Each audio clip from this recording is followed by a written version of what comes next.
یہ آخری پارے کی صورت ہے، 30ویں پارے کی۔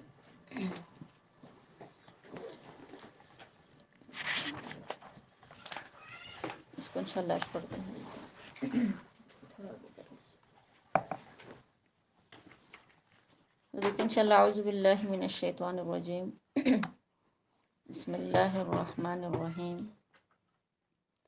انا انزلناہ فی لیلۃ القدر، بے شک ہم نے اتارا ہے اس کو لیلۃ القدر کے رات۔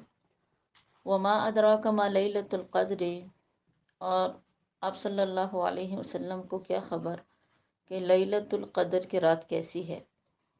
لیلۃ القدر، یہ جو رات ہے لیلۃ القدر کی، خیر من الف شہر، یہ 1000 مہینوں سے بہتر ہے۔ تنزل الملائکۃ، یہ ایسی رات ہے کہ اس میں زمین پر کثرت سے فرشتے اترتے ہیں۔ والروح، اور یہ ایسی رات ہے کہ اس رات میں حضرت جبرائیل علیہ السلام زمین پر اترتے ہیں۔ فیہا، اس رات میں، بِإِذْنِ رَبِّهِمْ، اللہ کے حکم سے، من کل امر، اور ہر فیصلہ لے کر یہ زمین پر اترتے ہیں۔ سلام، یہ ایسی رات ہے کہ فجر کی نماز تک یہ سلامتی اس میں اللہ کی طرف سے برستی ہے۔ یا یہ جو سلامتی ہے، حتی مطلع الفجر، جب تک فجر طلوع نہ ہو، تو مسلسل اللہ کی طرف سے جو ہے وہ سلامتی برستی ہے۔ تو اس کو سمجھتے ہیں انشاءاللہ۔ دیکھو یہ بہت اہم صورت ہے، بہت توجہ سے آپ لوگ اس کو سنیں، اور سب کو پتہ ہے کہ آگے آخری عشرہ بھی ہے، تو اس مناسبت سے بھی اس کو توجہ سے سنیں تاکہ اس آخری عشرے کو ہم قیمتی بنانے کی کوشش کریں انشاءاللہ۔ سب سے پہلی بات یہ سمجھے کہ دیکھیں، قرآن کے اندر اللہ رب العزت نے جو الفاظ ارشاد فرمائے ہیں کہ انا انزلناہ، کہ ہم نے اس کو نازل کیا ہے۔ کس چیز کو نازل کیا ہے اس کا نام نہیں لیا گیا، اس لیے کہ جو چیز رب کریم نے آسمان سے اتاری ہے وہ اتنی مشہور اور معروف ہے کہ اس کی نام لینے کی ضرورت ہی نہیں تھی۔ اور وہ چیز کیا ہے بتائیں؟ وہ قرآن مجید ہے۔ انا انزلناہ، یعنی ہم نے اتارا کس چیز کو؟ قرآن مجید کو۔ ہم نے قرآن مجید کو اتارا فی لیلۃ القدر، لیلۃ القدر کے رات میں۔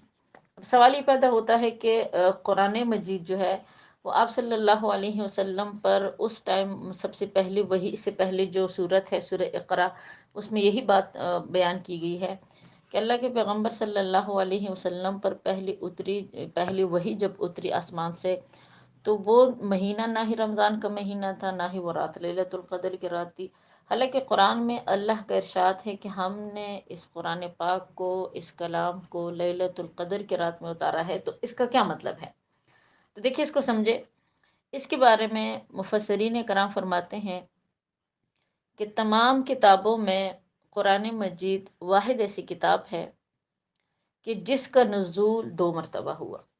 اس سے پہلے جتنی بھی کتابیں دنیا میں آئی ہیں، تورات ہے، زبور ہے، انجیل ہے، وہ کتابیں دنیا میں آئی ہے لیکن ایک ہی دفعہ، ایک تو پوری کی پوری کتابیں زمین پر اتری ہے اور ان کا نزول ایک ہی مرتبہ ہوا ہے۔ لیکن قرآن مجید جو کلام الہی ہے، اللہ رب العزت نے اس کا نزول اہل زمین والوں پر، یعنی جو قرآن کی عظمت بتلانے کے لیے اس کا جو نزول ہے وہ 2 مرتبہ ہوا۔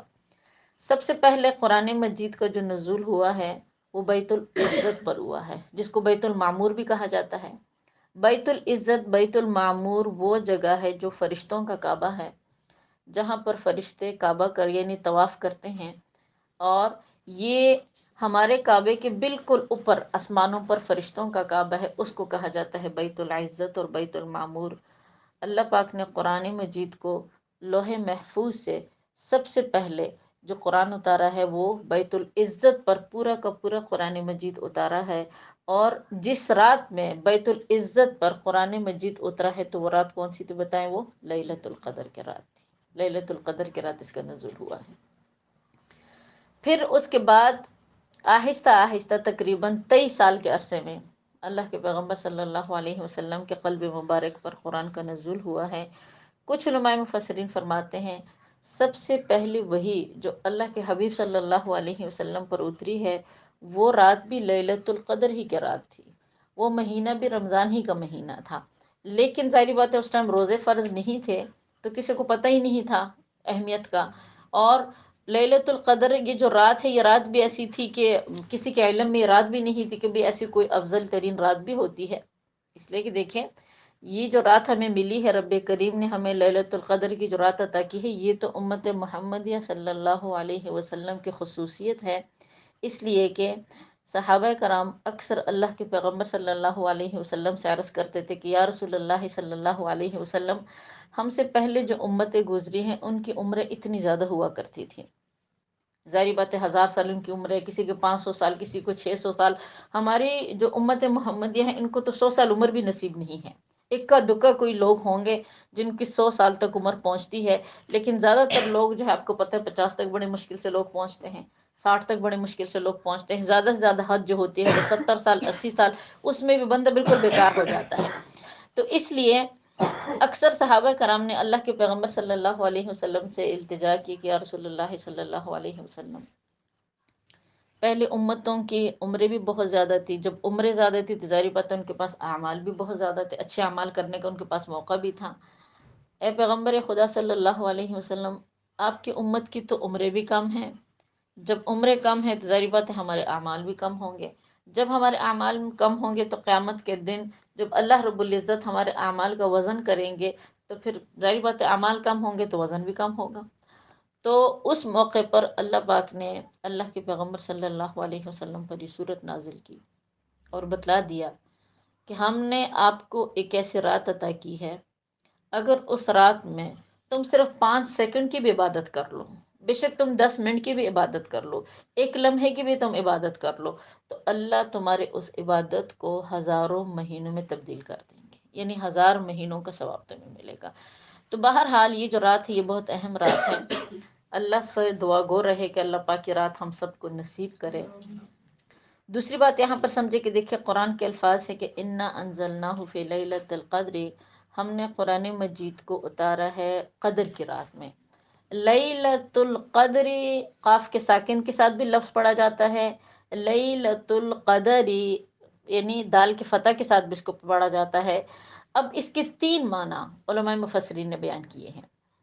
ہم نے قرآن مجید کو اتارا ہے لیلۃ القدر، قدر کا معنی ہے اندازہ لگانا. دوسرا قدر کا معنی ہے رفعت شان، عظمت والی رات، بلند. اور تیسرا قدر کا جو معنی ہے وہ اس کی ساتھ ساتھ انشاءاللہ میں وضاحت کرتی ہوں، لیکن پہلے معنی کو سمجھے. ہم نے قرآن کو ایسی رات میں اتارا ہے کہ جو رات اندازے والی ہے. کیا مطلب؟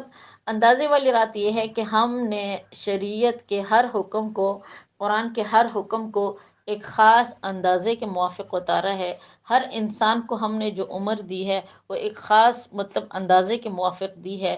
تو اگر اس لحاظ سے اس کا معنی کیا جائے تو تب بھی ترجمہ ٹھیک کہ ہم نے قرآن مجید کو اتارا ہے کچھ خاص اور اندازے کے موافق احکامات دے کر امت محمدیہ صلی اللہ علیہ وسلم کو. اگر قدر کا دوسرا معنی لیا جائے یعنی رفعت شان، اس میں بھی کوئی حرج نہیں ہے. اس لیے کہ دیکھیں تمام کلاموں میں، تمام کتابوں میں سب سے بلند کتاب جو ہے بتائیں وہ کون سی ہے؟ وہ قرآن مجید ہے، اللہ کا کلام ہے، کلام الہی ہے.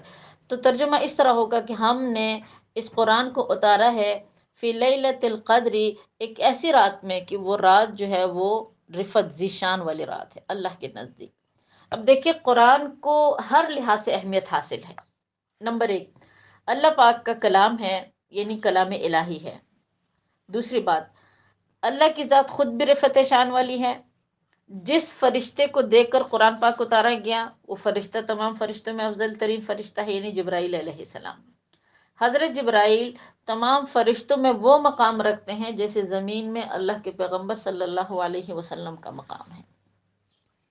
فرشتوں میں سے کوئی فرشتہ اللہ کی کتاب کی تلاوت نہیں کر سکتا سوائے حضرت جبرائیل علیہ السلام کے. حضرت جبرائیل علیہ السلام کو رب کریم نے یہ موقع عطا کیا ہے، یعنی یہ خصوصیت ان کی ہے کہ وہ قرآن کی تلاوت کرتے تھے، تلاوت کرتے ہیں. اللہ کے پیغمبر صلی اللہ علیہ وسلم سے اس رات میں یا مطلب رمضان المبارک کے مہینے میں اکثر وہ یعنی اللہ کے حکم سے آپ کے پاس آتے تھے اور پورا قرآن مجید آپ صلی اللہ علیہ وسلم انہیں سناتے تھے، یعنی جس کو کہتے ہیں قرآن کا دور، جو حافظ بچے بھی کرتے ہیں. تو بہرحال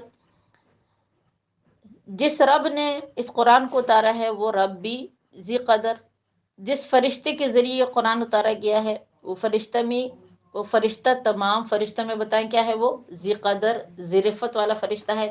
اور جس انسان پر اللہ پاک نے اس قرآن کو اتارا ہے، تو آپ سب جانتے ہیں کہ تمام انسانوں میں اولین آخرین میں سب سے بہترین انسان کون ہے؟ ان کا نام لے ایک دفعہ، حضرت محمد صلی اللہ علیہ وسلم، اللہ کے حبیب ہے۔ اللہ پاک نے انہی کی وجہ سے اس زمین کو وجود دیا ہے، کائنات کو وجود دیا ہے۔ تو بہرحال یہ رات بھی افضل ترین رات، اللہ کی ذات بھی ذی شان والی ذات، وہ فرشتہ بھی ذی شان، اور جس انسان پر اس قرآن کو اتارا گیا ہے وہ انسان بھی کیا ہے، وہ بھی ذی شان ہے۔ تو اگر اس ترجمے کو لیا جائے تو بھی ٹھیک ہے کہ واقعی اس میں بھی کوئی شک نہیں ہے۔ تیسرا ترجمہ جو قدر کا علماء مفسرین بیان کرتے ہیں وہ ہے قدر کا معنی ہے تنگ ہو جانا، کسی جگہ کا تنگ ہو جانا۔ تو دیکھیں اگر اس لحاظ سے ہم آیت کا ترجمہ دیکھیں تو اس کا مطلب ہے کہ لیلۃ القدر کی جو رات ہوتی ہے یہ ایسی رات ہوتی ہے، اللہ کے فرشتے زمین پر کہتے اتنے کثرت سے آتے ہیں، اتنے کثرت سے کہ زمین ان کی کثرت کی وجہ سے تنگ پڑ جاتی ہے۔ اتنے زیادہ فرشتے زمین پر آتے ہیں کہ زمین کیا پڑ جاتی ہے، بتائیں، تنگ پڑ جاتی ہے۔ تو اس لحاظ سے اگر اس کا ترجمہ کیا جائے تو بھی اس میں کوئی شک نہیں کہ ایسی رات ہے، ایسی رات ہے کہ اللہ کے فرشتوں کا نزول اتنی کثرت سے اس رات میں ہوتا ہے، اتنے زیادہ زمین پر اللہ کے فرشتے آتے ہیں کہ اس کی وجہ سے جو زمین ہے وہ کیا پڑ جاتی ہے، بتائیں، وہ تنگ پڑ جاتی ہے۔ تو اگر یہ ترجمہ کیا جائے تو بھی ٹھیک ہے کہ انا انزلناہ فی لیلۃ القدر، انسان ہم نے اس قرآن کو اتارا ہے ایک ایسی رات میں کہ اس رات میں فرشتوں کا نزول اتنی کثرت سے ہوتا ہے کہ اس کی وجہ سے بتائیں زمین کیا ہو جاتی ہے، وہ تنگ ہو جاتی ہے۔ آگے فرمایا گیا ہے کہ وما ادراک ما لیلۃ القدر، اے مخاطب تجھے کیا معلوم کہ لیلۃ القدر کیا ہے؟ یعنی انسان کو مخاطب کر کے کہا گیا ہے کہ تمہیں معلوم ہی نہیں ہے کہ بھی لیلۃ القدر کیا ہے، یعنی تمہارے دل اور دماغ میں شاید اس چیز کا اندازہ نہ ہو، فضیلت نہ ہو کہ یہ رات کتنی اہم ہے۔ تو قرآن نے خود ہی فرما دیا کہ لیلۃ القدر، انسان یہ رات ایسی رات ہے، خیر من الف شہر، یہ رات انسان کے لیے 1000 مہینوں سے بھی کیا ہے، بتائیں، یہ افضل ترین رات ہے۔ یہ رات ایسی ہے کہ جو انسان کے لیے 1000 راتوں سے افضل ہے۔ تو بہرحال لیلۃ القدر کی جو شان ہے یہ بہت عظیم ہے، بہت افضل ہے۔ یہ رات اللہ رب العزت نے امت محمدیہ صلی اللہ علیہ وسلم کو بطور خاص عطا کی ہے۔ اس رات میں ایک لمحے کی جو عبادت ہوتی ہے وہ انسان کے لیے 1000 مہینوں سے بھی افضل ہوتی ہے۔ یعنی اگر ہم 1000 مہینے بھی عبادت کریں نا، تقریباً وہ بنتے ہیں 84 سال، 84 سال اور 4 مہینے، 1000 مہینوں میں اس کی تعداد آتی ہے۔ اگر 84 سال بھی ہم اللہ کی عبادت کریں، ایک لمحے کو ضائع نہ کریں، تب بھی اس رات کی جو عبادت ہے ان 84 سال سے بھی کیا ہے، بتائے، وہ افضل ہے، افضل ترین رات ہے۔ تو اس رات کو قیمتی بنانے کی کوشش کریں۔ آپ صلی اللہ علیہ وسلم نے لیلۃ القدر کی رات تلاش کرنے کے لیے بڑی محنت کی ہے۔ کہتے جب رمضان کا مہینہ شروع ہوا، آپ کو لیلۃ القدر کی رات دی گئی تو اللہ کے پیغمبر صلی اللہ علیہ وسلم نے پہلے عشرے میں اعتکاف کیا۔ یہ جو سب سے پہلا عشرہ ہوتا ہے نا، رحمت کا عشرہ، اس میں اعتکاف کیا۔ آپ علیہ السلام اس پوری رات میں، یعنی اس عشرے میں آپ کو مطلب نہیں دیا گیا لیلۃ القدر۔ پھر اللہ کے پیغمبر نے دوسرے عشرے میں اعتکاف کی نیت کر لی، یعنی مغفرت کا، جس میں بھی ہم موجود ہیں۔ اس پورے عشرے کے گزرنے کے بعد بھی جب آپ کو اعتکاف مطلب نہیں بتلائی گئی، وہ سوری لیلۃ القدر کی رات نہیں بتلائی گئی، تو کہتے تیسرے عشرے میں اللہ کے حبیب صلی اللہ علیہ وسلم نے اعتکاف کی نیت کر لی۔ اور جب آپ نے اعتکاف کی نیت کر لی تو اس آخری عشرے میں اللہ کے حبیب کو اللہ رب العزت نے یہ رات عطا کر دی۔ سمجھ آ رہی نا؟ یہ رات جو ہے وہ کون سے عشرے میں آتی ہے، بتائیں، آخری عشرے میں آتی ہے۔ اور پھر مزید آسانی کے لیے آپ صلی اللہ علیہ وسلم نے فرمایا کہ اگر تم چاہتے ہو کہ تم لیلۃ القدر کی برکات سے مستفیض ہو تو تم آخری عشرے میں تلاش کرو۔ مزید آسانی کے لیے فرمایا کہ طاق راتوں میں تلاش کرو۔ اگر دیکھیں صرف طاق راتوں ہی میں ہم کوشش کر کے، محنت کر کے عبادت کریں تو کتنی راتیں بنتی ہیں؟ وہ 5 راتیں بنتی ہے۔ 21 کی رات، 23 کی رات، 25 کی رات، 27 کی رات اور 29 کی رات، یہ طاق رات ہے جس کو کہا جاتا ہے۔ یعنی اس میں اللہ کے حبیب صلی اللہ علیہ وسلم نے حکم دیا ہے کہ ان راتوں میں لیلۃ القدر کو تلاش کرو۔ آپ صلی اللہ علیہ وسلم کو یہ رات بتلا دی گئی تھی صاف طور پر، لیکن روایات میں آتا ہے، حدیث مبارکہ میں آتا ہے کہ آپ صلی اللہ علیہ وسلم جب باہر تشریف لائے اعتکاف والی جگہ سے، اور آپ چاہتے تھے کہ میں اپنی امت کو بتلا دوں، دیکھو یہ رات یہ ہے، اس میں تم عبادت کرو، تو کہتے باہر دو مسلمان آپس میں لڑ رہے تھے، تو ان لڑنے کی وجہ سے، اس لڑنے کی نحوست کی وجہ سے اللہ رب العزت نے اعتکاف کا جو تعین تھا وہ اللہ کے حبیب کے ذہن سے نکال دیا۔ تو اکثر علماء مفسرین فرماتے ہیں کہ لڑائی اور جھگڑے یہ ایسی چیز ہوتی، ان کی اتنی نحوستیں ہوتی ہے کہ اللہ پاک گھروں کے اندر سے برکات کو ختم کر دیتے ہیں، اللہ پاک گھروں کے اندر سے رحمت کو ختم کر دیتے ہیں۔ تو اس لیے ان چیزوں سے بچنے کی، اس لیے کہ دیکھیں یہ کیسی رات ہے، اللہ پاک نے اس کا تعین اللہ اپنے حبیب کے ذہن سے نکال دیا، صرف کس وجہ سے کہ دو مسلمان آپس میں لڑ رہے تھے، وہ ایک دوسرے کو برا بلا کہہ رہے تھے، تو اس نحوست کی وجہ سے اللہ پاک نے اس رات کی فضیلت، اس رات کا تعین جو ہے وہ آپ صلی اللہ علیہ وسلم کے ذہن مبارک سے نکال دیا۔ لیکن بہرحال پھر بھی فرما دیا گیا کہ اس کو تلاش کرو آخری عشرے میں، اس کو تلاش کرو کہ کون سی راتوں میں بتائیں، طاق راتوں میں۔ آگے فرمایا گیا ہے کہ یہ ایسی رات ہے کہ تنزل الملائکۃ والروح، اس رات میں اللہ کے فرشتے بھی کثرت سے اترتے ہیں، اور فرشتے صرف تنہا نہیں اترتے بلکہ اس رات میں تمام فرشتوں کے جو سردار ہیں، تمام فرشتوں کے جو پیغمبر ہیں، بتائیں اس کا نام کیا ہے، حضرت جبرائیل علیہ السلام، وہ بھی زمین پر اترتے ہیں، لیکن یہ سب اترتے ہیں کس کے حکم سے، اللہ کے حکم سے۔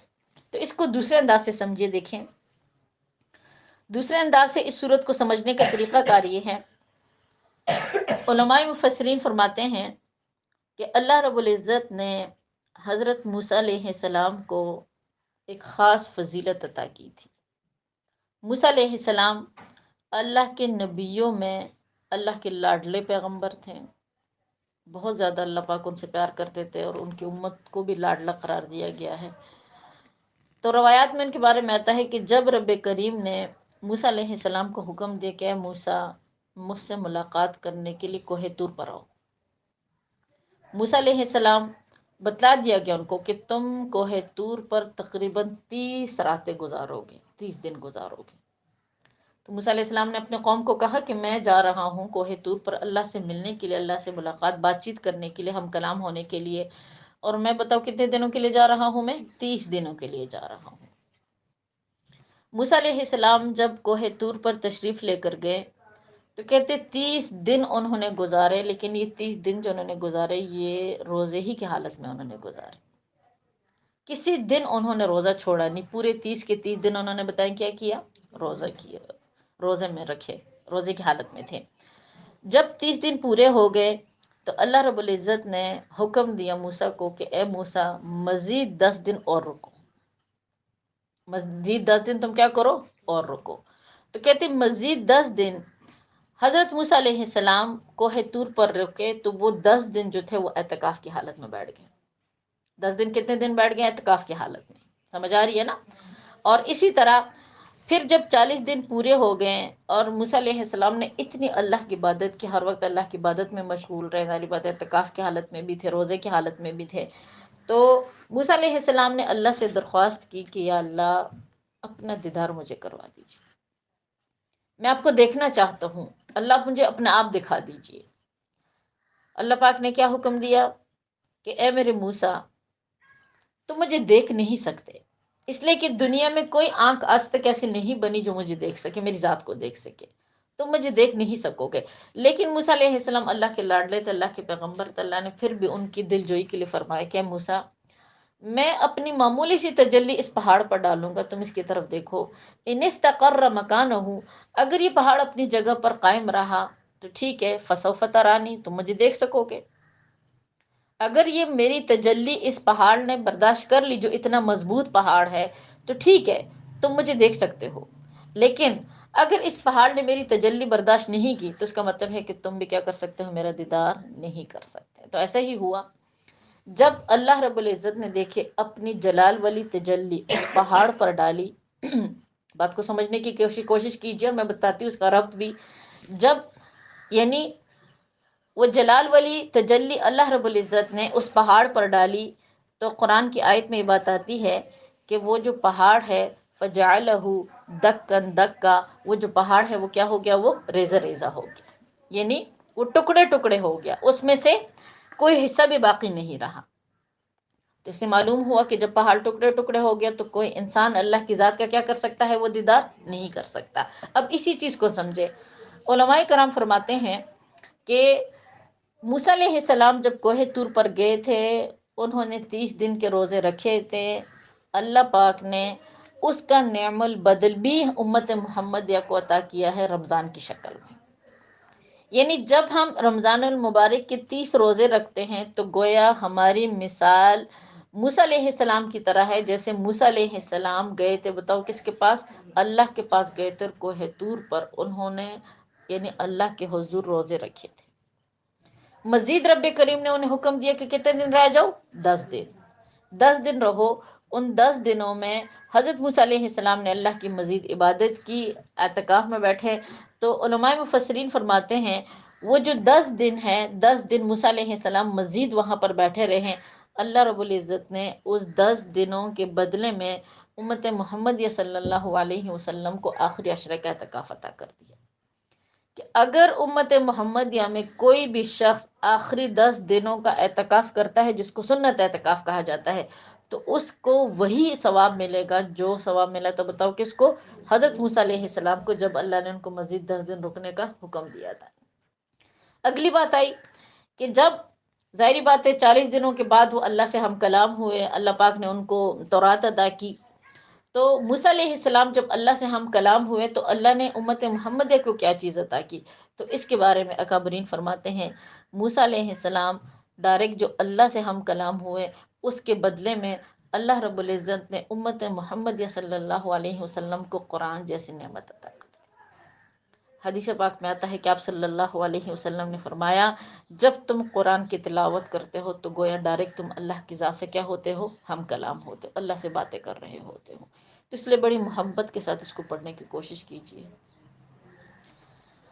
آج کا پرفتن دور جو ہے، اس کے بارے میں دیکھیے، یہ پیشن گوئی کی گئی ہے کہ اگر کوئی انسان چاہتا ہے کہ میں ایمان ہی کی حالت میں رہوں اور یہ جو دجالی فتنے اتنے پھیل رہے ہیں اس سے اللہ پاک میری حفاظت کرے، تو واحد طریقہ ہے، فرمایا گیا ہے کہ کثرت سے قرآن کی تلاوت کرو، کثرت سے قرآن کی تلاوت کرو۔ اور خاص طور پر رمضان المبارک میں قرآن کی تلاوت کا مرتبہ بہت زیادہ بڑھ جاتا ہے۔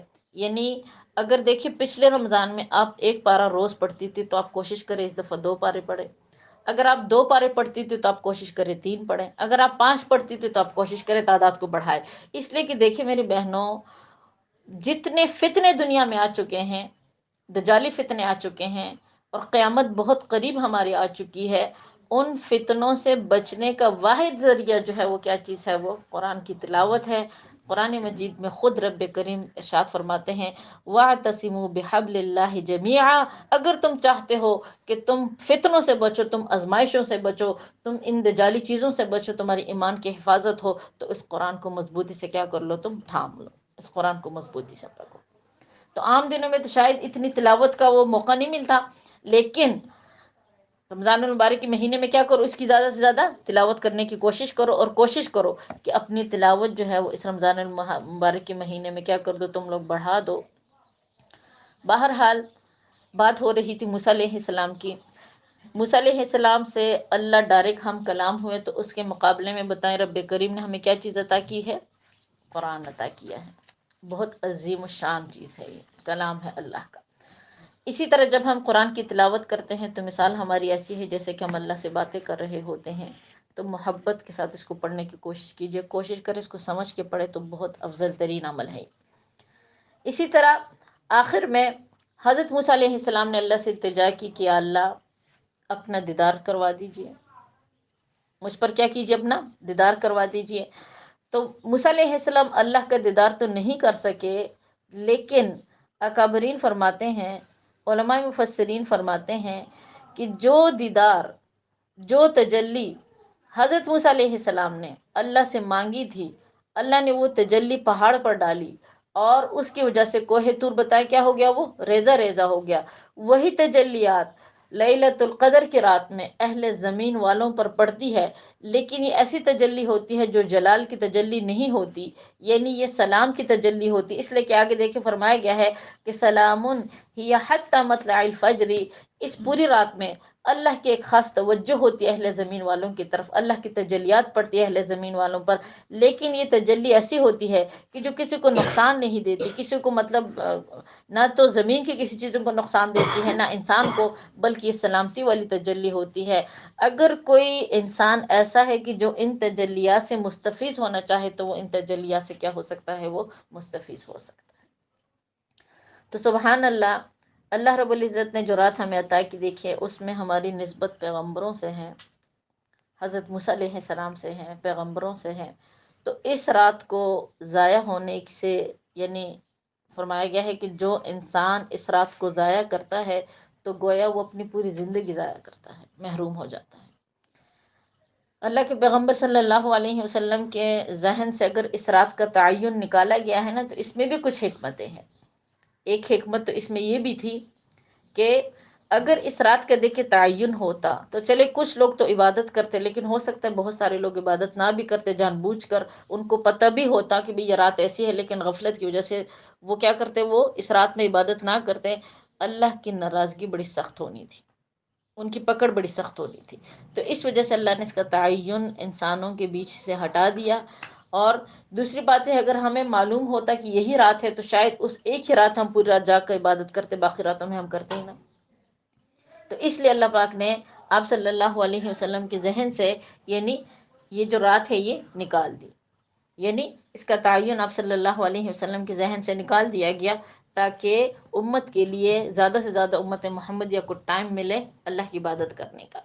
تو بہرحال اب اس رات کے بارے میں جیسے آپ کے سامنے میں نے حدیث بیان کر دی کہ آپ صلی اللہ علیہ وسلم نے فرمایا کہ اس رات کو تم تلاش کرو، رمضان المبارک کے آخری عشرے میں تلاش کرو اس کو، راتوں میں راتوں میں بھی حضرت عبداللہ بن عباس رضی اللہ تعالیٰ عنہ جو صحابی رسول ہے وہ فرماتے ہیں کہ راتوں میں بھی یعنی یہ جو لیلۃ القدر کی رات ہے اس میں 27ویں شب کے زیادہ چانسز ہوتے ہیں۔ اس کی وجہ وہ بتلاتے ہیں، لیکن ان کا خیال ہے، صرف لازمی نہیں کہ ایسا ہو۔ فرماتے ہیں کہ اللہ کو عددوں میں 7 کا عدد بہت زیادہ پسند ہے، اسی وجہ سے اللہ نے زمینوں کو بنایا 7، اللہ نے آسمانوں کو 7 بنایا۔ انسان جب سجدہ کرتا ہے اور یعنی اپنے اعضاء لگاتا ہے زمین پر، تو تب بھی ہمارے 7 اعضاء زمین پر لگتے ہیں سجدے کی حالت میں۔ اسی طرح اگر دیکھا جائے طواف، یعنی جب ہم کعبہ کا طواف کرتے ہیں تو کعبہ کے طواف میں بھی ہم کتنے چکر لگاتے ہیں، 7 چکر لگاتے ہیں۔ تو اس وجہ سے عبداللہ بن عباس رضی اللہ تعالیٰ عنہ فرماتے ہیں کہ میرا خیال ہے کہ اللہ کو عدد پسند ہے، اسی لیے تو یہ تمام چیزیں ساتھ ساتھ رکھی ہے۔ تو اس سے معلوم ہوا کہ 27ویں کی جو شب ہے وہ زیادہ افضل ہے، لیکن یہ ان کا اپنا خیال ہے، اس کا ثبوت کسی قرآن اور حدیث سے نہیں ہے۔ سمجھ آ رہی ہے نا؟ اسی طرح پھر دوسری وہ توجیہ بھی بیان کرتے ہیں، سمجھنا بات کو، کہ یہ جو سورت ہے سورہ قدر، اس میں دیکھیے لیلۃ القدر کا جو لفظ ہے یہ 3 مرتبہ آیا ہے۔ انا انزلناہ فی لیلۃ القدر 1 دفعہ، وما ادراک ما لیلۃ القدر 2 دفعہ، لیلۃ القدر 3 دفعہ۔ تو یہ جو لفظ ہے نا لیلۃ القدر، اس کے اندر تقریباً الفاظ جو آتے ہیں وہ یعنی حروف، اگر آپ ان حروف کو گنو تو یہ 9 حروف ہے۔ لفظ لیلۃ القدر کے اندر جو حروف آتے ہیں وہ 9 حروف ہے۔ تو یہ جو 9 حروف ہے ان کو اگر بندہ گنے، اس لیے کہ یہ لفظ اس صورت کے اندر یہ الفاظ جو ہے 3 دفعہ ہیں، اور اگر 9 9 18 اور 9 ہم گنے تو بتائیں کتنے بنتے ہیں، کتنے بنتے ہیں؟ جی، تو کچھ فرماتے ہیں کہ اگر ان حروف کو ہم گنیں تو اس سے بھی معلوم ہوتا ہے کہ یہ جو رات ہے یہ کون سی رات میں بنتی ہے، یہ طاق رات بنتی ہے۔ تو اس مناسبت سے بھی دیکھا جائے تو جو حروف کے لحاظ سے یعنی جو رات بنتی ہے وہ رات اس کے زیادہ چانسز ہوتے ہیں، لیکن یہ بھی صرف علماء کا خیال ہے، میں آپ کو بتا رہی ہوں، کوئی مستند اور پکی بات نہیں ہے۔ ہر طاق رات میں جاگنے کی کوشش کریں۔ اللہ کے پیغمبر صلی اللہ علیہ وسلم نے اس رات کی مختلف نشانیاں بیان کی ہیں۔ ان نشانیوں میں سے ایک نشانی تو یہ ہے، یہ رات جو ہوتی ہے نہ تو بہت زیادہ گرم ہوتی ہے، نہ بہت زیادہ جو ہے یہ ٹھنڈ اس رات میں پڑتی ہے۔ اگر رمضان سردیوں کے مہینے میں ہے تو اس رات میں ٹھنڈ زیادہ نہیں، اگر رمضان گرمیوں کے مہینے میں ہے تو اس رات میں گرمی زیادہ نہیں ہے۔ فرمایا گیا ہے کہ صبح کے ٹائم فجر کے بعد جو ہوا چلتی ہے وہ معتدل ہوتی ہے، یعنی نہ وہ ہوا اتنی ٹھنڈی ہوتی ہے نہ گرم ہوتی ہے، درمیانی ہوا ہوتی ہے۔ فرمایا اس صبح جو سورج نکلتا ہے وہ سورج بے نور ہوتا ہے۔ کیا مطلب بے نور ہوتا ہے؟ یعنی اس کی روشنی اتنی تیز نہیں ہوتی، اس کی تپش اتنی تیز نہیں ہوتی، اور اس کے بعد یعنی ظہر کے بعد اس کی تپش پھر تیز ہو جاتی ہے۔ حدیث پاک میں آتا ہے، اللہ کے حبیب صلی اللہ علیہ وسلم نے ارشاد فرمایا، اللہ نے مثال بیان کی ہے کہ تین قسم کے مزدور آئے اور اس کے آقا نے ان سے کہا کہ اگر تم صبح سے ظہر تک مزدوری کرو گے تو ہم تمہیں 1 دینار دیں گے مزدوری۔ دوسرا وہ مزدور تھا کہ جس کو کہا گیا کہ ظہر سے لے کر عصر تک اگر تم مزدوری کرو گے تو تمہیں بھی 1 قرات ملے گا۔ اور تیسرا وہ مزدور تھا کہ جس کو کہا گیا، یعنی اس کے جو آقا تھے اس نے اس کو کہا کہ اگر عصر سے لے کر مغرب تک تم مزدوری کرو گے تو تمہیں 2 قراتیں ملیں گی۔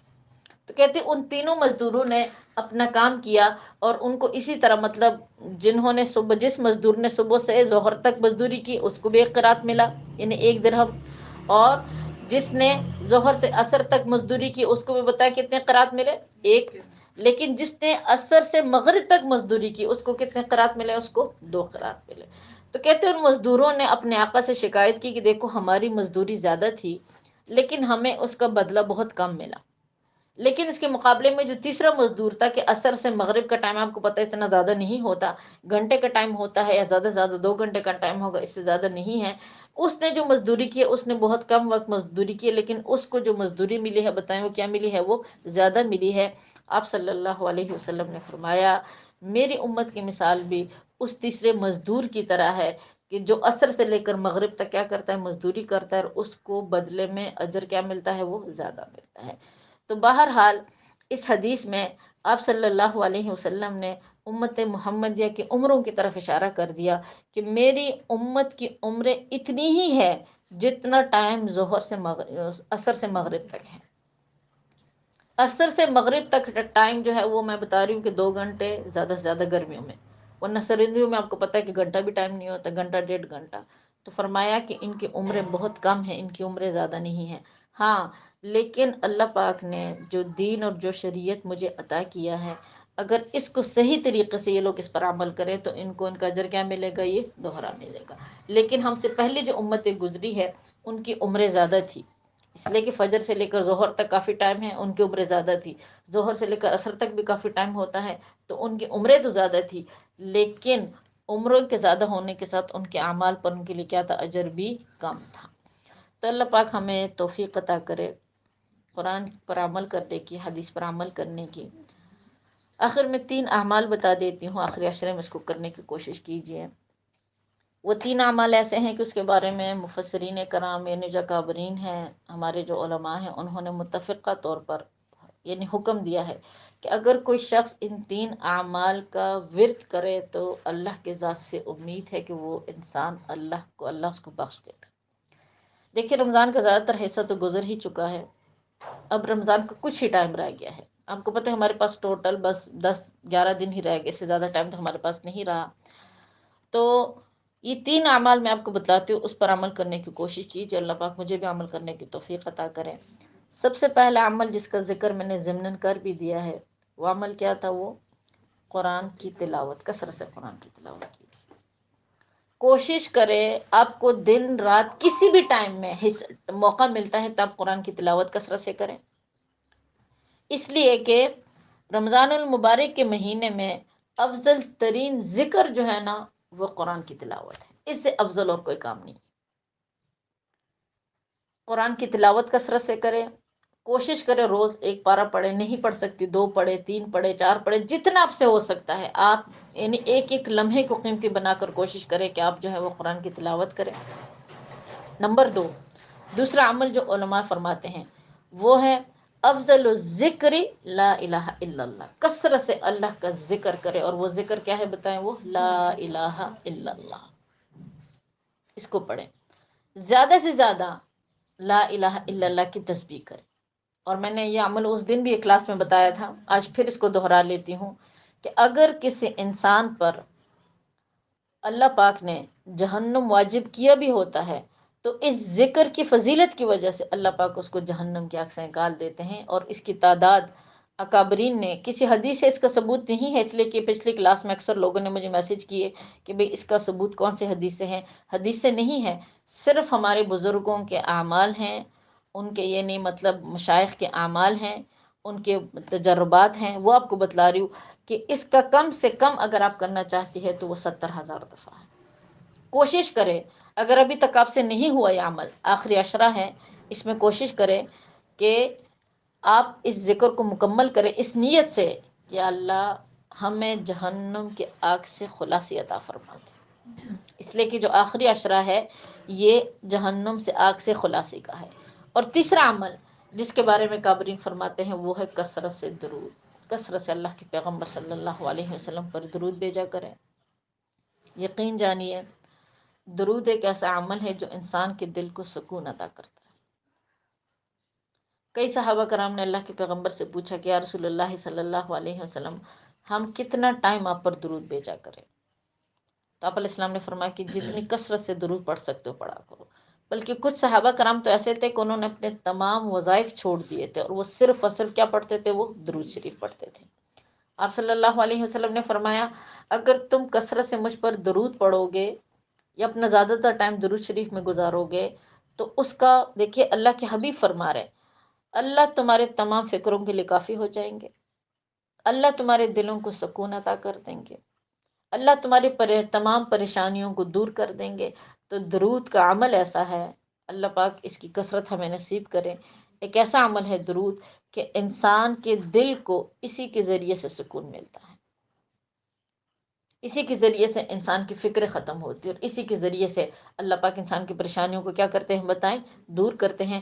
تو اس 3 اعمال پر انشاءاللہ کلاس کا اختتام کرتے ہیں. جو کچھ ہم نے پڑھا اللہ پاک اس کو قبول کرے. رمضان کے جتنے ٹائم آپ لوگ آئیں، آپ لوگ بیٹھیں تو اللہ پاک